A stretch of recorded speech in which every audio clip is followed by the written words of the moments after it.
And big breaking news coming in. It doesn't get bigger than this. Tatas have won the Air India bid. Handover of Air India is likely. The handover of Air India to Tatas is likely by December. I beg your pardon. Tatas and SpiceJet founder Ajay Singh were the top two contenders in the fray. But Tatas, the new Maharajas in the air, remember they already own Vistara. They own a substantial amount of stake in AirAsia as well. And now adding Air India to the kitty. And of course, it's a win-win given the fact that the government has been trying to divest this particular airline for a very long time. The national carrier goes in for disinvestment. And the handover of Air India to the Tatas is likely by December. So close to about 4 months looks like the timeline of when the Tatas get charge of Air India. The Tata Sons have gone ahead and won the Air India bid. The other in the fray was Ajay Singh of SpiceJet, but Tatas did emerge as the top bidder for Air India, and now the formal announcement has come in. The Tata bid was close to about 3,000 crore rupees higher than the reserve price that was set by the government as well, and about 5,000 crore rupees more than the bid which was made by Ajay Singh of SpiceJet. And now, with the information coming in, is that the Tata Sons have gone ahead and won the Air India bid. We'll get you more nuances of how this entire deal is going to transpire and how the transfer is going to take place, the percentage of stake that Tatas would end up owning in Air India, and the percentage of stake that would be divested by the government from Air India right now in just about a bit. I request our producers to get us Siddharth Zarabi and Abha Bakaya for a better nuanced perspective on this particular deal that has gone through, and Tatas have gone ahead and won the Air India bid. This is a big story. This is going to be the divestment plans of Air India, which is on track at the moment. Tatas were always the front runners to win this particular bid, as the government ended up setting the minimum price for the airline, and they were, in terms of their bids, higher by 3,000 crore rupees than the reserve price that was set by the government, and 5,000 crore rupees more than the price given out by Ajay Singh of SpiceJet. The latest coming in is that Tatas have won this particular bid, and Tatas have now are now going to be taking complete charge of Air India. Ajay Dua, former secretary of the DIPP, is now joining us. Dr. Ajay Dua, I appreciate you taking the time out and joining us on this broadcast. I mean, I have to say that this has come in full circle for the Tatas, but from you, I'd like for you to give us a little bit more perspective in terms of the percentage of stake and confirm whether it is going to be 100% divestment by the government in Air India, and the percentage of stake that the Tatas would end up owning. Thank you very much for having me on the show and asking for my views. I'm very happy, actually, first, that it's the Tatas who are getting it. The Tatas, as you yourself said, it's come full circle. Yeah. They have a long association with it. And amongst the candidates who had bid, I would, given Tata's experience now with Vistara, they were well positioned to be considered, and having made the best bid for the government higher than the reserve price and the other serious contenders, I'm glad it is the Tatas who got that. The government had made it very clear that this time they are not going to be holding back any equity. There was, if you would recall, in the earlier rounds, it was, yes, while they were willing to give a controlling stake, the government also wanted to hold back a certain stake.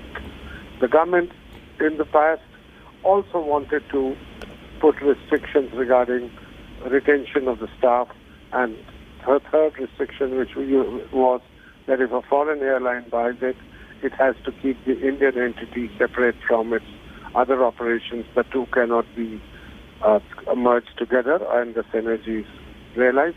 I think this time the government has been realistic. All those unworkable, if I might say, those conditions were excluded, and upfront the government has asked for bids, discussed it in the pre-bid conference, with the possible suitors, and now with all the entire equity, with government holding no equity, and the only government's interest is going to be the extent of the debt. But sir, Dr. Dua, do you see any flip side for 100% divestment by the government? In your opinion, do you think that the government should hold a certain amount of stake still, or is it all right for 100% divestment to be made? Getting out of it completely was the answer. So not just, see, if you're not in the driving seat, why do you want to hang on to certain equity? In any case, the equity, it wasn't a very highly rated company anymore, that the equity had value.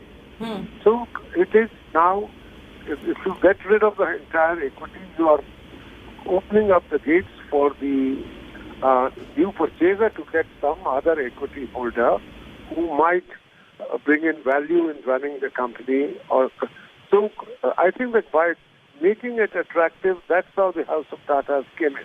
Otherwise, we've always known for 15 to 20 years that Tatas want to get back into Air India, but it was somewhere or the other it will get stuck because the conditions were not, it wasn't a full-fledged privatization, and with all kinds of riders and restrictions were there. So I'm actually very happy that the government became realistic. Yes. After probably learning in one or two previous rounds that it doesn't work the way the government wanted it to, marry various interests, including have some stake with itself, impose restrictions on labor employment, and also have kind of, the Air India being kept as a separate entity, etc. But they did away with all those unrealistic conditions, have gone whole hog for privatization, and that is the Tatas, a domestic company which has won it. After all, Air India is a national carrier, and at one point of time, it was the pride of the country. Absolutely. Continue to... Yes, go ahead. I wish the House of Tatas, which otherwise has, contributed extensively to the country's industrialization and business, all the best, and do hope that they would be able to turn around this company and get it back on its feet. And they do have the financial capability to do that. Dr. Dua, I request you to stay on with us because we need you for your views further going ahead as well. But Dheeraj Mathur, advisor, aerospace and defense, and former partner PwC and retired IAS, joins us on this broadcast as well. Ms. Dheeraj Mathur, appreciate you taking the time out. And as Dr. Dua was also saying that, he's widely supporting, there's wide support coming in for the divestment of Air India because the airline's large losses were funded out of the central budget and did end up proving quite a burden to the exchequer. Would you see this as good news coming in? Yeah, so as they say, what goes round comes round, and I think it's completely in the fitness of things that Air India is back with the Tatas, the original parents of the company. So, from a sort of perspective of natural justice, this is wonderful news. Second, coming in, without getting into some of the more sort of financials and numbers and logistics. Just from a purely, sort of an ideological situation, in terms of the culture of Air India, all of that one would expect to be more or less retained because it was a Maharaja, and all of that. So from a branding perspective and from a natural justice perspective, it's a great thing that's happened. And then as Dr. Dua was very right in saying that, the point, I don't want to repeat them, and as he said, primarily from a financial and operational and logistic perspective, this airline was badly bleeding. The exchequer was funding it, inadequately funding it. I've always maintained that as the Prime Minister says, that the government has no business to be in business, and the airline, any service business, is a business that requires a very high level of agility. You need to react to the market, take quick decisions. And it's very difficult to do that in the government environment where, you have CAG and et cetera. So, from a purely business perspective, I think this is a wonderful thing that's happened. And Mr. Tatas had to Mr. Mathur, do you also see the operation and cost to get streamlined going forward, given the fact that now it is in the hands and able hands of Tatas, that is a private player? Yes, absolutely. They're already in the business, so it's not that that this is completely unknown to them. They're already they already own two airlines, and they've shown their ability to manage diverse businesses very, very successfully and efficiently and ethically. So for all of these reasons, I think this is great news for the country, great news for the government. Congratulations to the government for the great job done. I mean, it's been going on for years now, almost a decade, if I'm not wrong. With us, Dheeraj Mathur, Dr. Dua as well. Please stay on with us. I want to go straight across to Abha Bakaya, who's standing by live in the newsroom as well. Abha, a successful turnaround of Air India would also end up helping the economy. As you know, aviation does have a multiplier effect on the economy as well. For a very long time, the government has been trying to divest Air India, and finally the Tatas have gone ahead and won the bid. The airline has gone, the national carrier of the country has now gone into able hands that has the financial capability as well to revamp the airline, Abha.